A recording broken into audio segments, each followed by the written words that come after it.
Okay.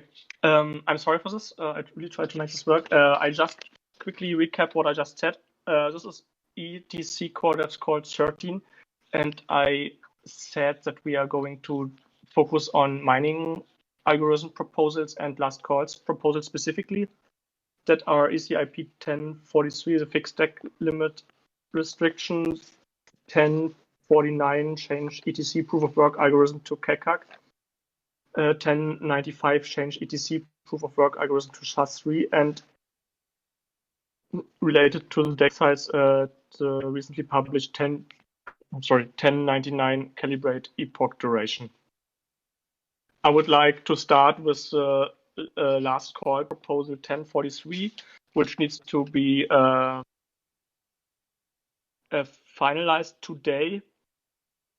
Finalized in a sense of either moving to accept it or at least getting the spec to a point where we can let us move to accept it. I took a note here. It says stop growth at block 10 million. Block 10 million on Ethereum Classic already, obviously passed already. Then I have some questions around the implementation. Cody, you submit a pull request suggesting to set the epoch to 64. And my next question, I'm just going through my notes here. There are 5 different specification alternatives. We kind of need to be more concrete in this proposal. So maybe Cody, do you want to start with talking about this proposal or the state of this proposal?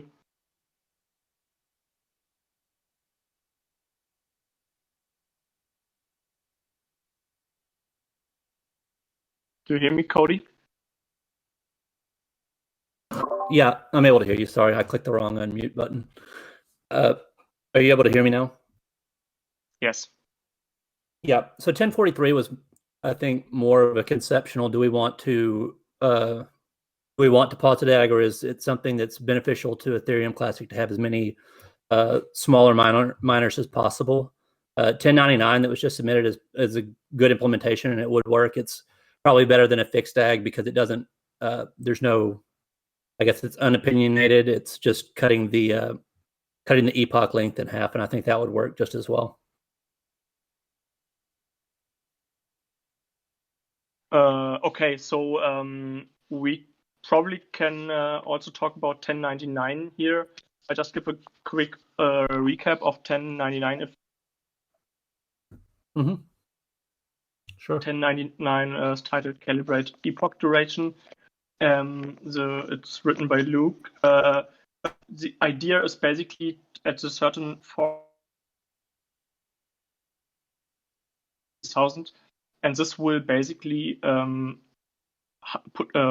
of cut the deck size growth in half to currently estimated 2.4 gigabytes. This would gain not only more space for the deck size growth, but also 4 more years for 4 gigabyte cards and also re-enable 3 gigabyte cards again. Luke, do you quickly want to talk about, are you on this call? Do you want to talk about 1099 briefly? Yeah, sure. Can everyone hear me okay? Yes. All right, perfect. Yeah, so much the same motivation as 1043. I think most of us can probably agree it'd be a bad idea for the network to lose at least the 4 gigabyte cards at present, as they make up a significant amount of the ET hash rate. But yeah, just the more slightly, I think a lot of the stuff in 1043 sort of nailed it in terms of the goal and outlining the sort of what's going on there. So I'd agree with the ET hash has been sort of, the DAG has been sort of functioning very well. In terms of evening the playing field between ASICs and GPUs. So I don't think freezing it is the right solution. But slowing it down is definitely a little bit too aggressive if it's trying to phase out cards that are still very commonly used. That's not really its purpose. So extending, halving everything sort of, reduces the size by, the growth rate by half and the growth that's been experienced so far by half, at least with the current parameters.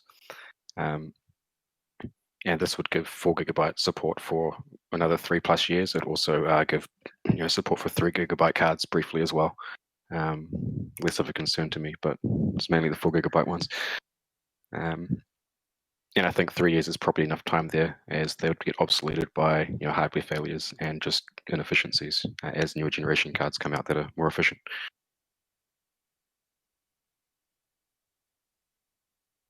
Thank you, Luke. Does anyone have any opinion on 1099 or 1043?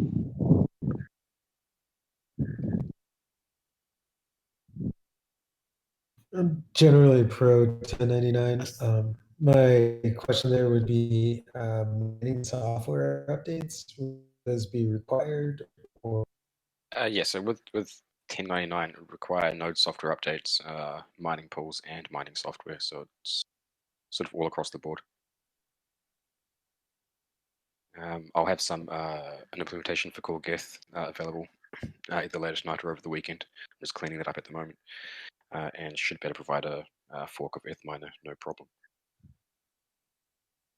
Yeah, so the downside of this proposal, if I may just step in, is of course we would need not only the clients to be patched for the next hard fork for such an activation block where we decide on if in case we decide on doing that we have to activate it on a certain block, but also the mining software needs to be patched. And for open source miners such as the ECIP, it would be fairly straightforward because you can just submit the pull request and they will be able to accept it eventually because Ethereum Classic is still important enough.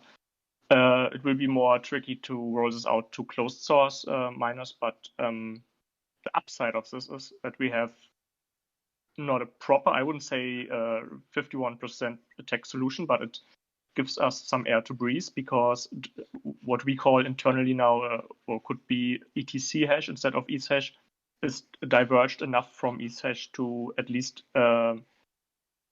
make it non-trivial to swap out hash rate from Ethereum to Ethereum Classic.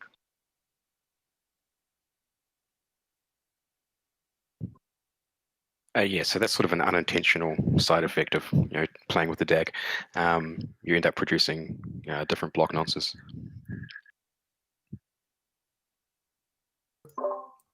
Have there been any objections in the discussion around it? Around 1043 so far, I guess that would be the first one to get accepted, and then 1099 can be the implementation.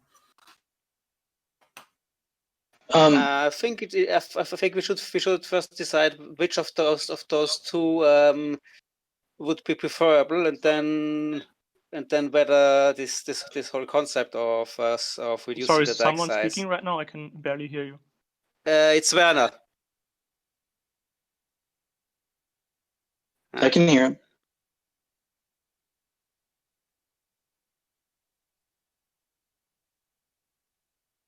Okay, I can answer that question, partially at least. I was dedusting my mining rig, and I have a set of 4 GB cards, and I was actually testing out all these different miners available. Not all, but at least some major ones. Among them, it was ECIP, obviously. I had a Phoenix miner, a Claymore miner, and what was the last one? Team Red miner. And it turned out that only one of them was actually working on Ethereum and Ethereum Classic currently, because we are already so close to the 4 GB limit that the mining software that is not that optimized for the last bits of DAC on GPUs are already failing to load it. Most prominently ECIP, and also Claymore didn't work on a 4 GB card anymore. And I had the chance with Wolf to test. He's been running a mining pool where he just adjusted the epoch number, and we tested, and we actually found out that the soft limit for 4 GB cards starts around epoch 351, which not only passed already on Ethereum Classic, but also on Ethereum. So we are already in between this phase where 4 GB cards start to fail. And given this, I personally would encourage us to not freeze the deck size, but also consider lowering it a little bit.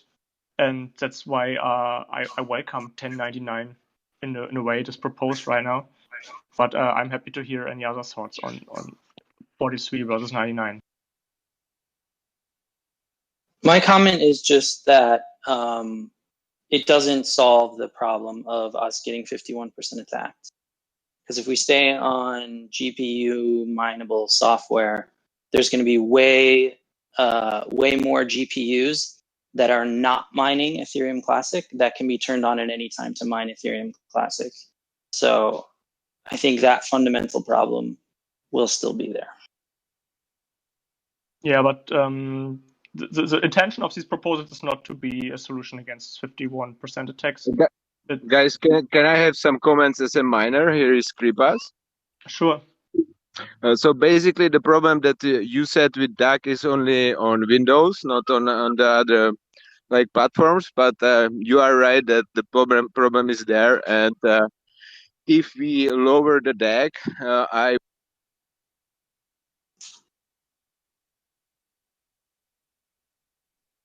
Sorry, you cut off. I lost him. Yeah. I lost as well. Yeah, sorry. And right now, if you come to the profitability, so right now, if you take a look on Ethereum Classic versus Ethereum, the Ethereum Classic is much more profitable to mine. So if, let's say, the miners would feel safe, it's obviously by economical reasons, they will come and mine Ethereum Classic chain.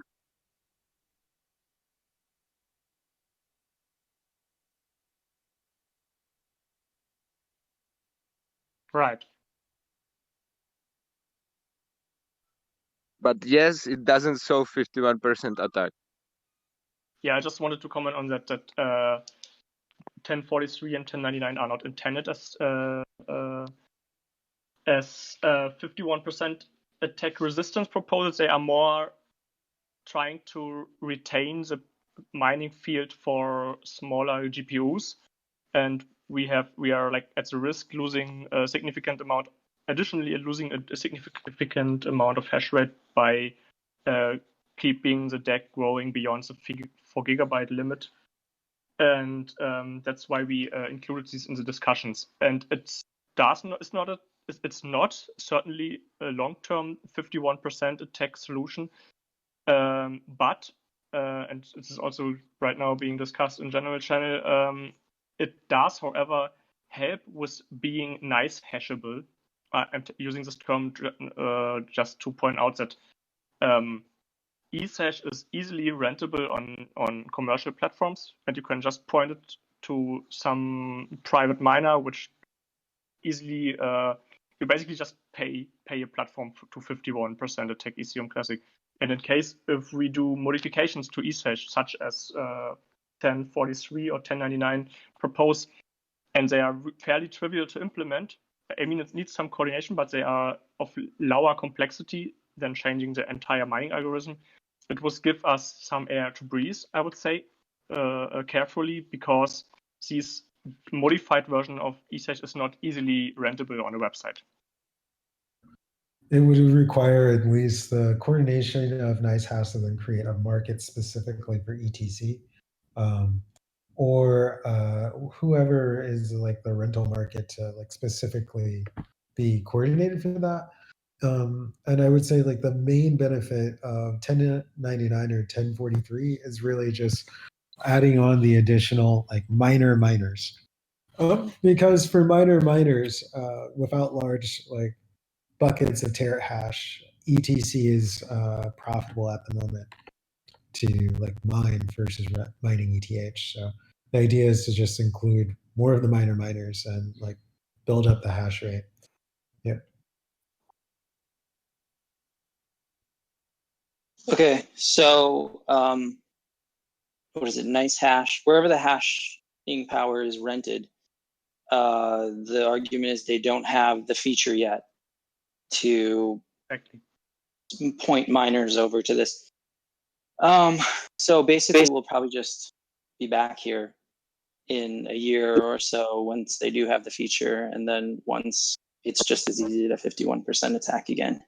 Well, again, Oh, it's not you about don't understand. 51% It's not limit. possible to have the feature, because obviously, if only Ethereum Classic would be mined by lower, let's say, cards, so it means the cards that have, let's say, 3 gigabytes, it would be not possible to point them to other like place like Ethereum, because Ethereum needs to have higher cards. So from that perspective, you would be, let's say, the majority chain for that miners. I think it's the other way around. But right now we are talking about the deck size limitation, which is a different topic because we want to attract more miners to secure Ethereum Classic, and limiting the deck size will open the field for smaller cards, or even cards that smaller cards, 3 gigabyte, 4 gigabyte cards that could mine Ethereum Classic long term, and even consider switching to Ethereum Classic when Ethereum Foundation Network will hit this 4 gigabyte limitation. So we are not strictly talking about 51% attack resistance right now, because that's not offered by these proposals. But as a small bonus, this gives us some air to breathe, as I said previously, because there is no hash rate market easily available for a modified deck. And when are all of the cards, the 4 gigabyte cards, gone? Is it October? Yes, it's around mid-end October, but this is a theoretical limit, as I said. First cards, depending on miners, drivers, and configuration, first cards stopped working around epoch 350. So we are already in this border zone where first 4 gigabyte cards starts dropping off the network. So since 1099 is very similar to 1043, would it make sense to expedite it and move it to last call and close 1043? Yes, I actually encouraged to place 1099 as replacement for 43. So I would encourage us to, in case there is no major concern, I would encourage us to add a move 1043 to a replaced status, adding replaced by header for 1099, and moving 1099 to a last call state with 3 weeks review period. And in case we want to do that, we could even include a testnet block number in this review period and start testing such a transition on Mordor testnet within these 3 weeks. But first, I would like to know what's the general sentiment. Does anyone have any concerns around 1099? So you're suggesting moving 1099 to accept? Last call. Oh, sorry, last call.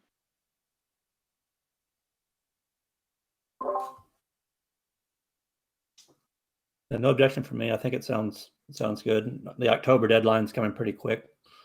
I mean, we could go over and then add support after we lose all the cards, but I mean. So I can add some numbers before we make any decisions.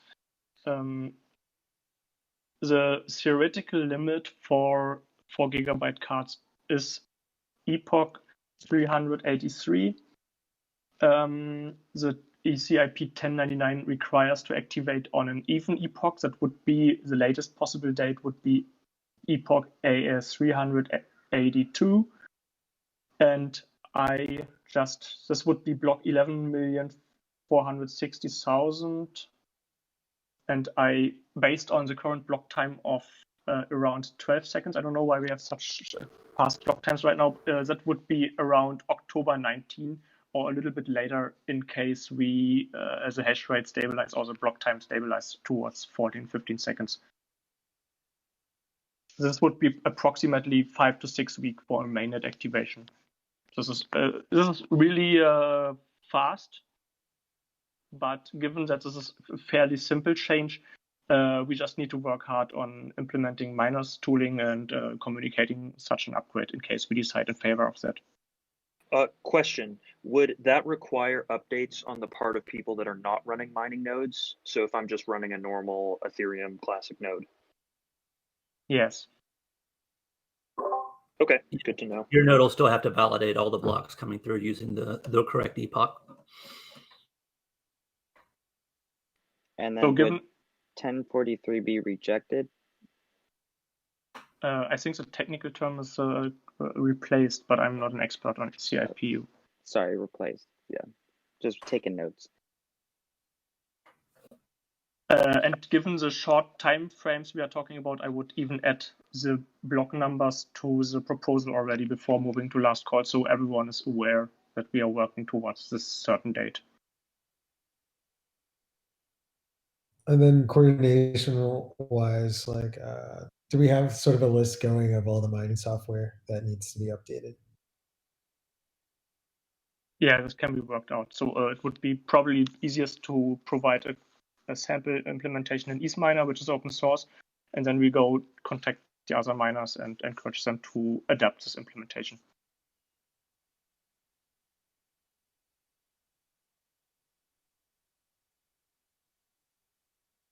So I can give a block number for Mordor if anyone's interested. In around 2 weeks, we would have block number 2,340,000. I didn't write down the epoch. It should be, I think it's epoch 78 for Mordor. So what's the general sentiment? Shall we move this to accept it and try to activate it on testnet? Does anyone have any objections? I think we should leave it open for 48 hours for objections, just for anyone who's not on this call or isn't available right now.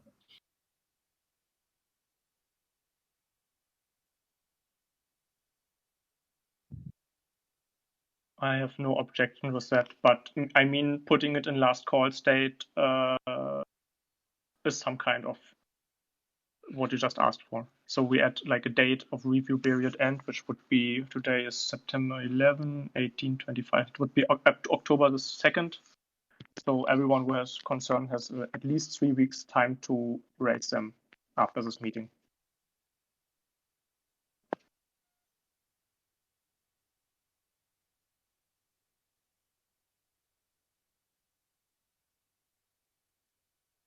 Okay, shall we move it? Does anyone object moving it to last call with a 3-week review period end and the mentioned block numbers, which is Mordor testnet in 2 weeks and mainnet in around 6 weeks?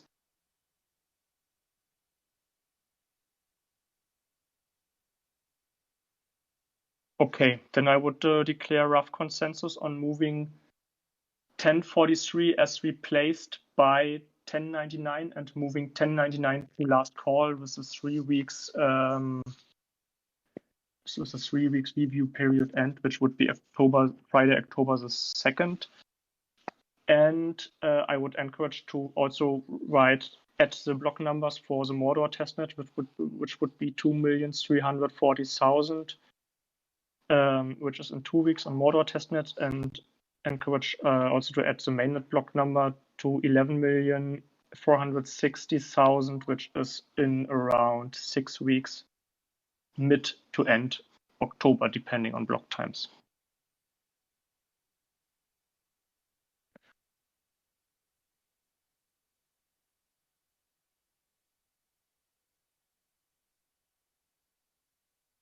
Okay.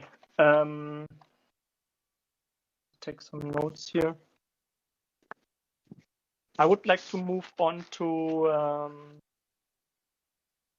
the SHA-3 or Keccak working group. I don't know, Alex, do you want to give an update on your latest work? What's the latest state on? Yes. So can everyone hear me okay? Can you hear me all right? Just because I want to give a summary of where we're at right now. Yes.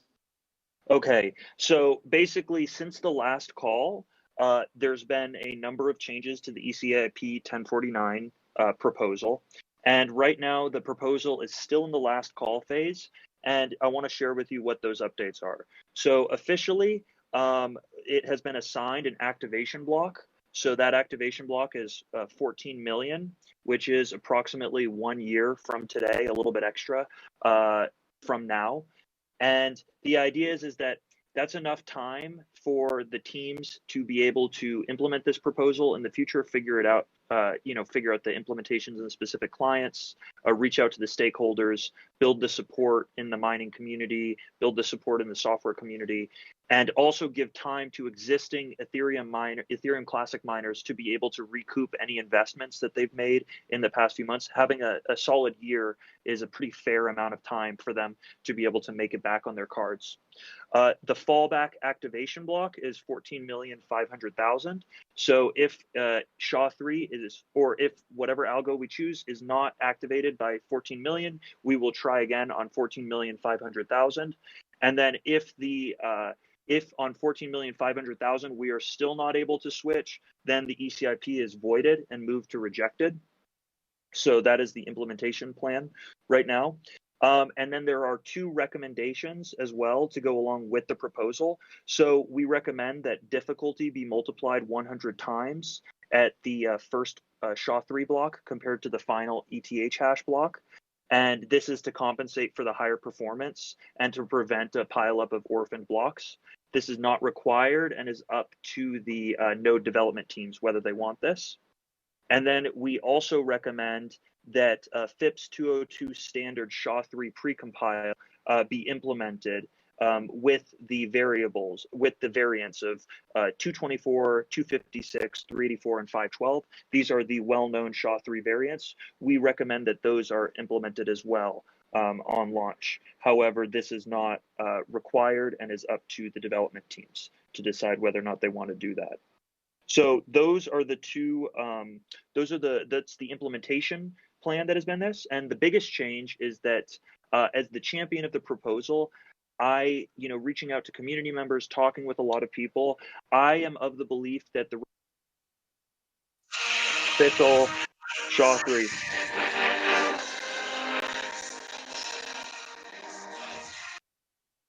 Yep. And of course, we have someone trying to spam us right now. So yeah, I'm thinking that the SHA-3 standard itself is better than Keccak 256. I like both of them, and I think both of them are great, but I just want to give my reasoning for that. So the reason why I think SHA-3 is the better choice long-term, just to clarify, it is only a difference in the bit padding of the Keccak system. So it's either you start it with 0x6, which is SHA-3, or you start it with 0x1, which is Keccak 256. They are entirely the same in terms of performance and safety characteristics. It is just whether or not we have that initial bit. Now, the advantage of going full SHA-3 is that we will, first of all, be able to have better integrations with the hardware manufacturers out there. So a lot of chipsets ship with SHA-3 enabled sort of by default in them. So if we're running EVM nodes on a IoT device or trying to extract as much performance out of chips as possible, then we're going to definitely feel that benefit, and it's going to be a lot higher performance. The other advantage is that we then become eligible to be FIPS 202 compliant, which is a very sort of common compliance standard for financial technology as well as aerospace technology. And I think that in the long term, us being able to integrate with those sort of actors and be able to provide a solution that allows them to stay within their compliance boundaries is going to be very big for the value of the chain. We'll be the only chain that can actually claim that. Now, that's the arguments that I see in favor of SHA-3 and why I like the official SHA-3 standard. Now, the reason why the Keccak 256 standard is attractive is because you get all of the security benefits and the speed benefits that you get with SHA-3. It's not about that at all. The reason why Keccak 256 is nice is because all of the EVM standard uses Keccak 256 everywhere, and it is already an opcode, so it would be very simple. It would be easier to implement, I don't think it'll be that big of a difference from the proof of work scale. However, I think from the perspective of people trying to perform verification on, let's say, Ethereum, things will get a little bit more difficult. So those were the changes that was made to the ECIP 1049 proposal, and I would like to open it up to the community to voice what their opinions are on the proposal and whether or not they like Keccak 256 or SHA-3. And just to conclude, my hope is that by the end of this call, we can solidify rough consensus around one of those. And then at that point, the proposal will be sealed and will be ready to go to the accepted state. Hopefully, everyone got all that. Hey, can you all hear me? Yes. Yeah.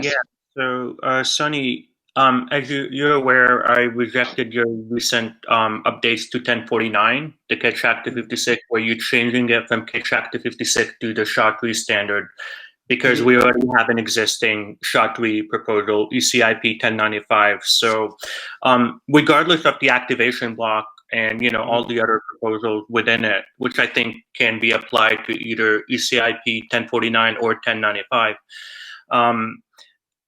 You're open to rejecting one, like, withdrawing one and picking the other? Because I don't see a possibility, like, according to the ECIP standard, where we modify an ECIP in last call from like Keccak 256 to SHA-3.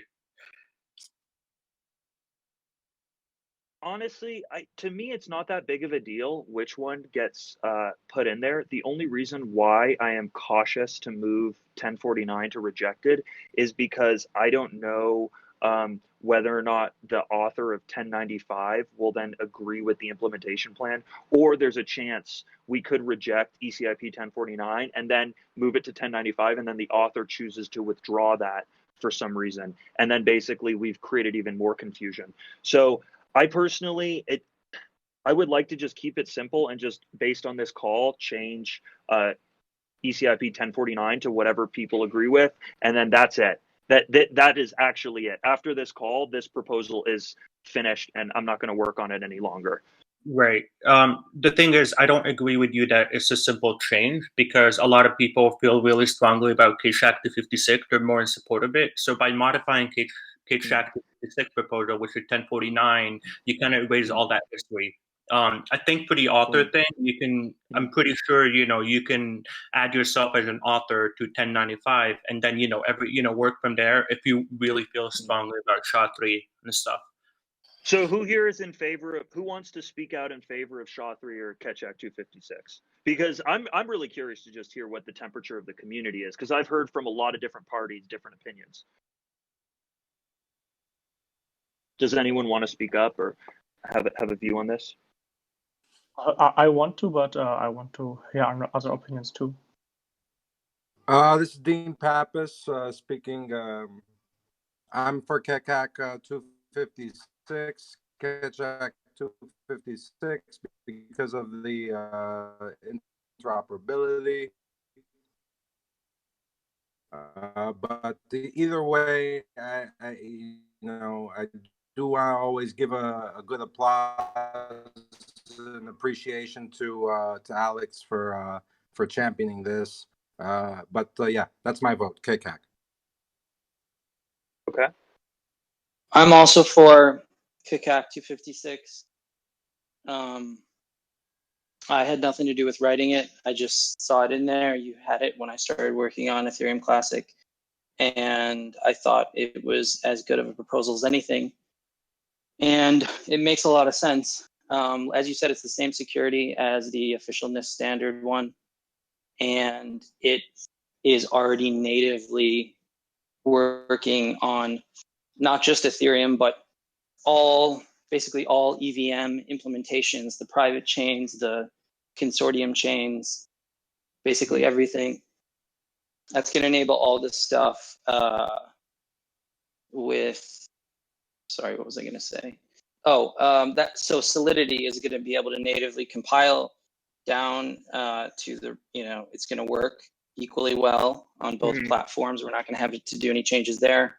We're not going to have to add any new opcodes, and we can get a lot of really cool relay systems working, especially if we do this like in coordination with some other of the ECIPs that are out there. But the general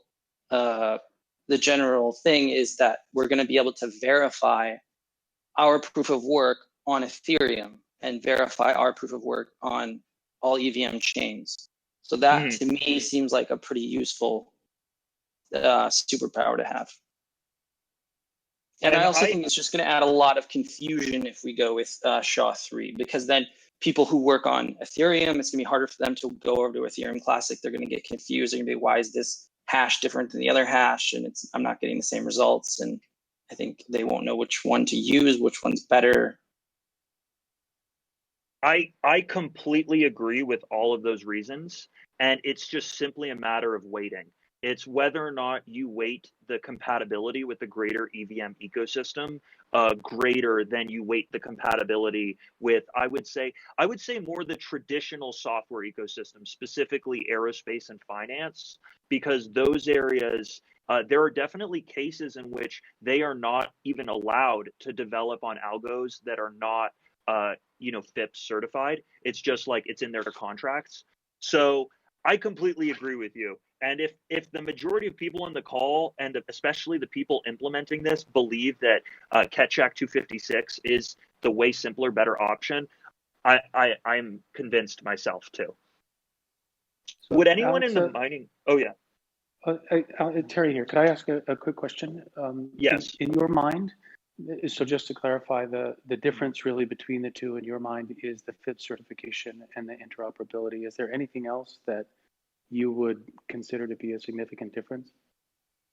I would just simply say that from that FIPS certification, you get the difference being that chipsets have SHA-3 built into it and might not have Keccak 256 built into it. And you also get, and then you also get the compliance aspect. So those would be the two things spinning. But from security and performance, they are exactly the same. On that note, just a quick question about like mining, switching, etc. So, are there already SHA-3 ASICs that are used for other use cases outside of, that are just like out there floating? Are you aware of that? Yes. So there is an individual, Alex. I don't know, Alex Petrov, if you want to speak up and share your work, but there's a member of the community that has gone down and basically analyzed every SHA-3 and Keccak device out there right now. And basically, because there's no large coins that use SHA-3 or Keccak 256, there hasn't been a lot of investment into designing equipment around it.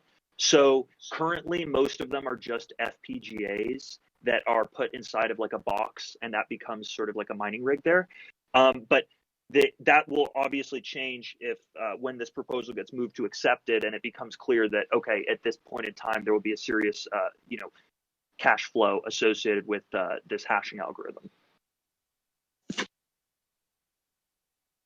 So I would like to comment on SHA-3 versus Keccak, because after the last call, literally after the last call we had 2 weeks ago, it looked like we might move into the vanilla SHA-3 direction. So I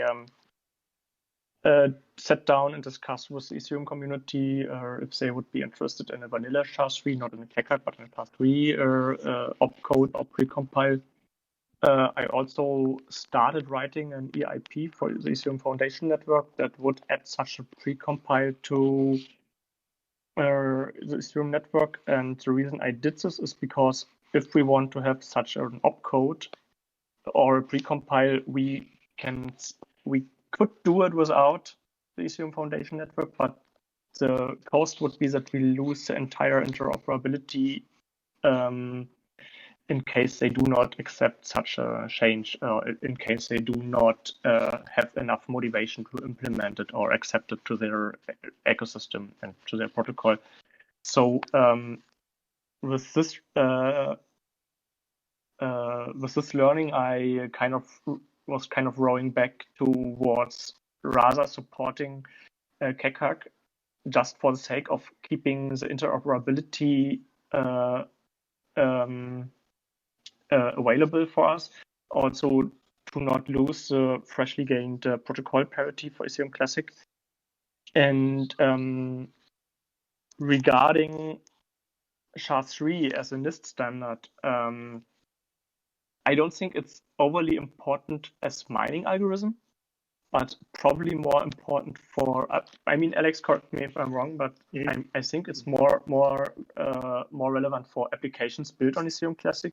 And in case we really need SHA-3 for anyone building on Ethereum Classic, then we could still consider having an opcode or a precompile which implements vanilla SHA-3 on Ethereum Classic, even if we do a Keccak mining algorithm. Absolutely. And completely agreed on all those points. I will just say one thing, Afri, is that if you are, sorry, I'm outside. If you are a miner and you only have a mining pool or a mining farm, or like an actual mining data center, and let's say we went with SHA-3, you will not be running Keccak 256 at all in the process, because if you're receiving your information from a pool, the pool is running all of the Keccak 256 for you, and you are just receiving the nonce. So you could claim, if you have a mining farm, that mining farm only does one algo, and that algo is SHA-3, and that algo is FIPS 202. So that is the only thing that I. Does anyone else have any comments on SHA-3 versus Keccak? I would support the original proposal.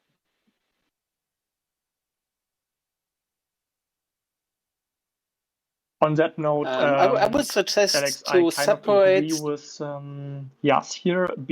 Let's try to be pedantic about the proposals. So in case we decide in favor of Keccak, let's use the 1049, and in case we decide in favor of SHA-3, let's try to work on 1095. Just I know it's just the padding that's different, but let's try to be pedantic about these proposals. So let's not just move 1049 to SHA-3.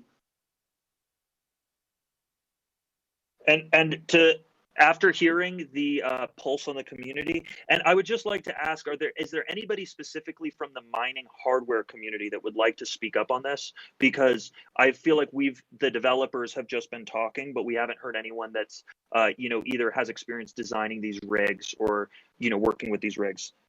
Would anyone like to speak up? Because if not, I am completely in favor of Keccak 256, and I am in total agreement with what you're saying, Afri. Hello, guys. So, from miners.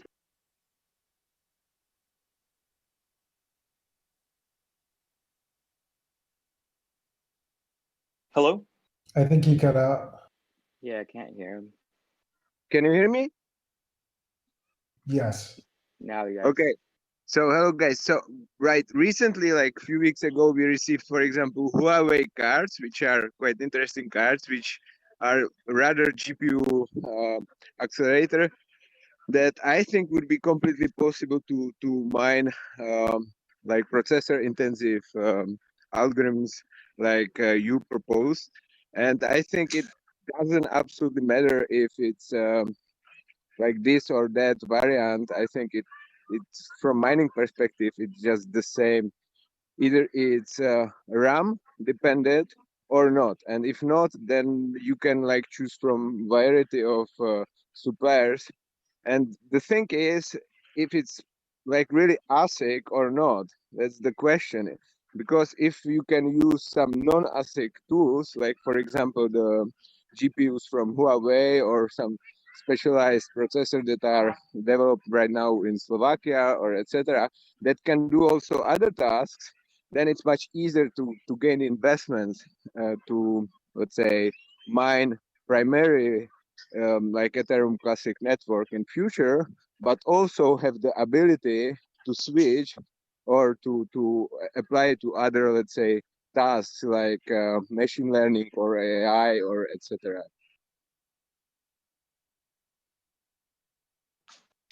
Such a thing is unlikely to happen because if you have such an algorithm that allows a very specialized design to beat everything else, then somebody will just make an ASIC that does only this algorithm, and it will outperform any of the more general purpose devices. There's one other thing I would like to add, and that's that I'd like to propose to separate this how shall we proceed from here? the change or the extension of the EVM by additional opcodes from the actual proof of work algorithm, because those two, they're only very weakly connected. Normally the EVM doesn't the look general into notes what is, the proof of work did. So I think this just specification needs some sorts. affair. Do we have any client developers that want to talk about the subject of moving from one consensus engine to another one? Did any research on that, or does anyone have thoughts on that? Yeah, I guess I can chime in there. It's a hassle, is the short answer. You're going to have to support both algorithms forever, obviously, to validate both the existing chain post pre-fork and then the new algorithm post-fork. Let me see there. Can I just comment on that? So I actually do not believe that is necessary, because what we can do is we can basically say that the final head of Ethash resolves to a particular hash of the state of that network at that time, and then any future clients can just verify that that is the head that they got, and they don't necessarily even have to implement the ETH hash algo if they're trying to be as compact as possible, because you can just, if I can't validate from Genesis, then you've introduced a point of trust, which is a concern. No, you absolutely can. Nobody is saying that you can't. It's just the question is whether or not you want to implement an entire ETH hash module in your client, because I have looked at it. You can, if we just removed all the ETH hash stuff, that is thousands of lines of code that is really unnecessary, in my opinion, because it doesn't add to the actual security of the hash itself. So I think when people are trying to make like embedded IoT devices and stuff, they probably will just say, hey, give me the hash of the previous state, and then they kind of start on the future chain with the new algo. I mean, that's how I would design it personally. Yeah, but then you're not validating the first 11 million blocks. Well, those compact into a hash. So if you just, if the notion of a Merkle root is that you know that the hash is good. But you have to trust that hash is the point, right? So that's the idea. You're saying you can make a checkpoint, and you can make a checkpoint. But so far, the chain's only assumption is the Genesis block. So I think that's the point that Luke's making. Yeah, exactly. No, I mean, it makes total sense if we, I totally see what you're saying. I don't think but you're also trusting the software, so you can take the hash from the same provider. Which is us.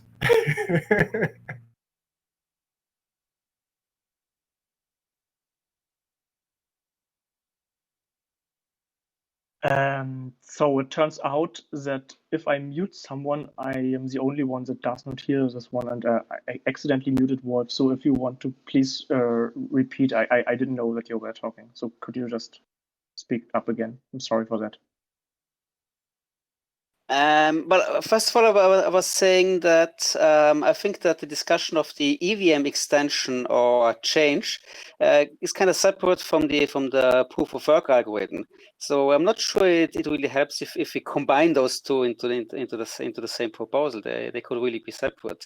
And the second thing is that for any verification of the chain, if you have a checkpoint with a hash, that has to come from somewhere, obviously, from a trusted party, but also you trust your software, plus the verification to do that right? So it can just come from the same trusted provider, and in the end, you trust to say the same source. I totally agree with you, man. I mean, I'm not saying that in the future, if you want to verify the entire chain, you absolutely will need to run ETH hash to go through all of the proof of work in the beginning. Totally agree with that. I am just simply saying that if you would like, let's say I'm trying to embed Ethereum Classic into a shipping container or into an automobile or on an IoT device, and I am shipping out my sort of node implementation, I probably would not include ETH hash because I would not want to, pay the huge lines of code necessary for this and the bloat associated with it. I'd want to keep it as fast as possible. That's all. It's not like saying that we'll forget about ETH. No. This is the first 5 years of this system's history. Absolutely, it's always going to be here. Yeah. Any light client can leave it out, yes, but any sort of full node implementation will need to leave both in. Exactly. And totally agree with that. And I just want to say as well, one thing that's key is, okay, a lot of people are saying, all right, well, what happens if I disagree with this proposal? The consensus process, rough consensus, is not decided in the ECIP repo. It is decided on the day of the hard fork. It's decided when when either the software is released, the exchanges choose to use it, the wallets choose to update, the users choose to update, all of this stuff.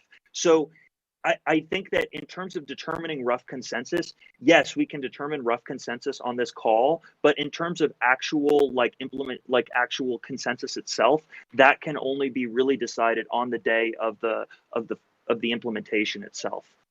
I think that's just the key. Yeah. The miners will have the final say always, so yeah. Exactly. And I think also the exchanges as well, because if the exchanges say, all right, well, ETH hash is a huge liability for us because we're getting double spent, the user experience sucks. Like, I just want to say that I have fielded so many messages of people asking me, is Ethereum Classic even trading anywhere anymore? How do I turn this into another currency because I can't find anywhere to deposit it? People don't understand that things can take like 2 or 3 weeks with an ETC, and I think that that's inexcusable. I think that's horrible user experience. Mining pools right now are unable to even make out timely payouts to the miners themselves. So we're facing a real serious problem right now where we're currently at, and I think that the sooner we can move this to accepted, and the sooner we can basically get working on actually fixing the majority dishonest hash power problem, which is what has caused these 51% attacks, I think that the sooner ETC will be able to really sort of keep expanding and growing. And I also just think better cryptography is one of the most important selling points of this blockchain software, where people are entrusting their life savings to these systems. And I don't feel as comfortable with ETH hash protecting that as opposed to an algo like Keccak 256 that has been through all of the verification, been through all the security training. No bank would ever allow you to write your own hashing algorithm to solve a problem. It wouldn't be allowed because of the security vulnerabilities opened by it. Okay, thank you. We are 75 minutes into this call, and I would like to wrap up this discussion. Shall we try to figure out whether we want to move forward with Keccak or Vanilla SHA-3 in whatever way possible, but maybe we can just condense today which direction we will go. Any opinions on that? Or shall I ask? I will be. Let's chat about it. But based on this call, the proposal will be amended to be Keccak 256, and then after today, the proposal will be sealed, and there will be no more changes to it. Okay. Well, you cannot guarantee that there will be no more changes because the process is, as long as a proposal is not accepted or final, there's still room for improvements. I will ask the question now, does anyone oppose if we move Vanilla SHA-3 as proposed by 1095 to reject it in favor of moving on with the native Keccak as proposed by 1049? I agree with it. Moving with 1049 and rejecting 1095. I would support that. Does anyone strongly disagree with rejecting vanilla SHA-3.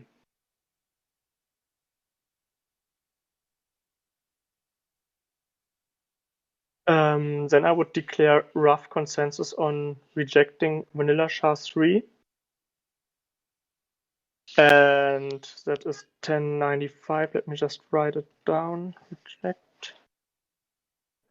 And we will continue working on 1049 as it was initially Keccak 256. Which is still in last call. It still has a review period end of October the 9th, which is in exactly 4 weeks from now. So we still have plenty of time to review and improve this proposal. So let's sit down and work out the last details. How does that sound? Okay, sounds good.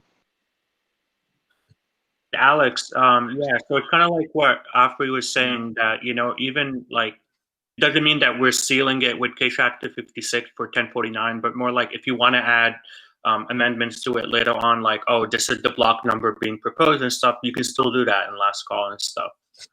I see. Absolutely. I totally understand now. And this is the first time I've ever interacted with these decentralized proposals. So there's a little bit of a learning curve on my end. So sorry for any inconvenience there. It's all good. I'm happy we're going with Keccak 256. Dude, this is, in my opinion, such a huge leap, I think, for Ethereum Classic.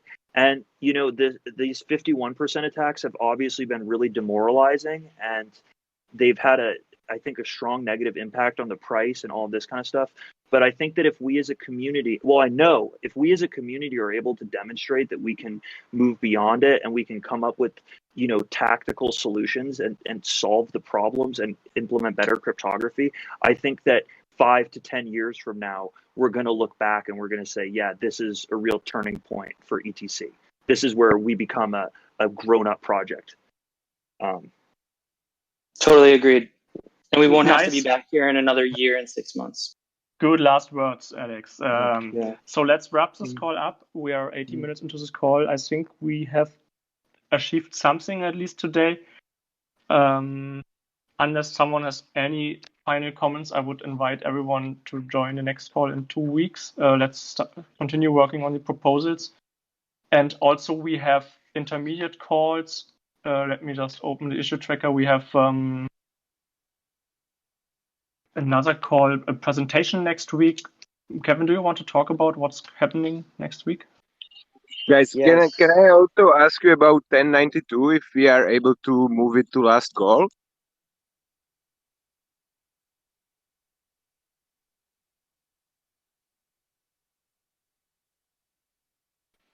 So about the presentations next week, Rootstock's going to be giving their presentation on Monday. The information is in the issues section on the ECIP repository.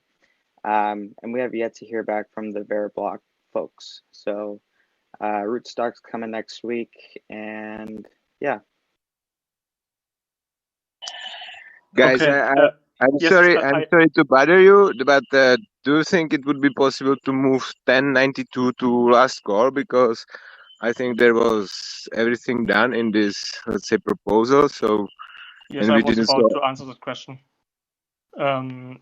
It was just we had just two parallel conversations, so I just let Kevin make the sentence.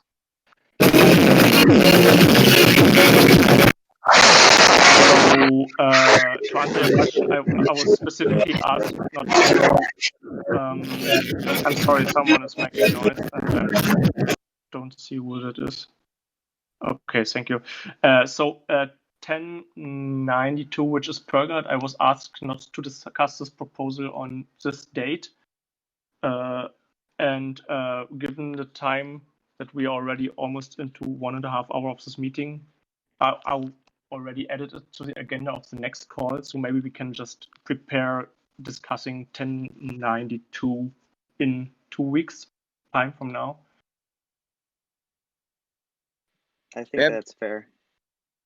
Yeah, but the thing is that 1092 is already quite long in, let's say, doing, and we did also the presentation. So the question is why?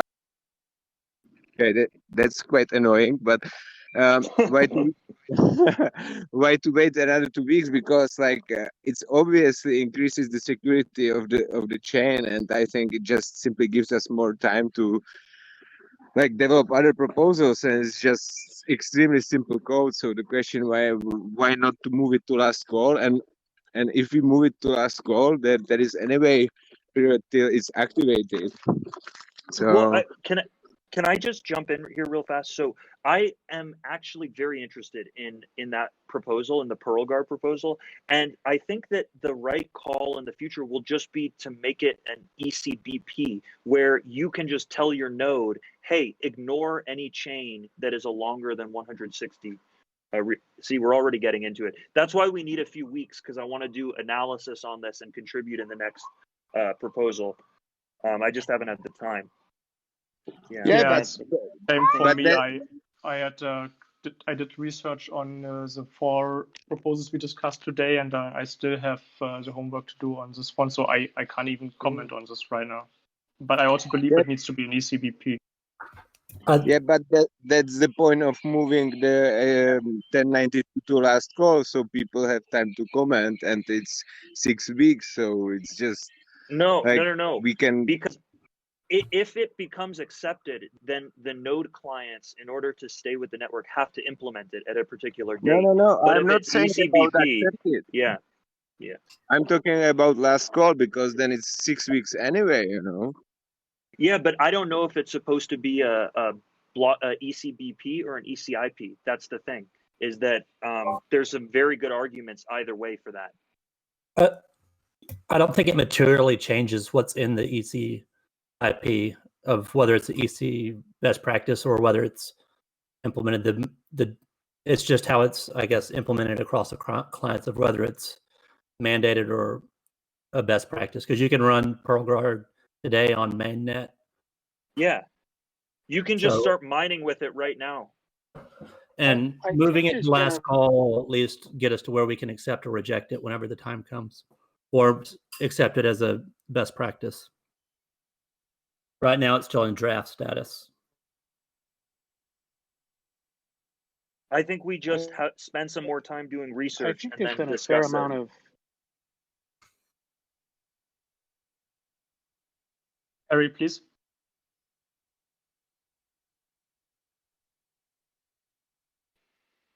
I don't hear I think you're anything. muted, Terry. Sorry, I lost connection for a second. Can you hear me now? Yes. Okay. So I think there's been a fair amount of heated discussion around PearlGuard. So maybe it's something we need to have a separate call about. I kind of would agree with that.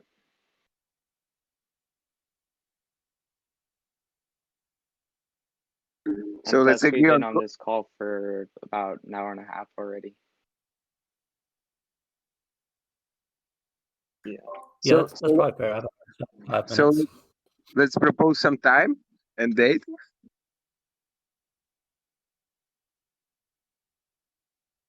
Yeah, call number 14, I would suggest. It's just from my personal perspective, 2 weeks is just unnecessary loss of time. But it's my opinion. I'm of course willing to submit for whatever community will feel like. So no problems.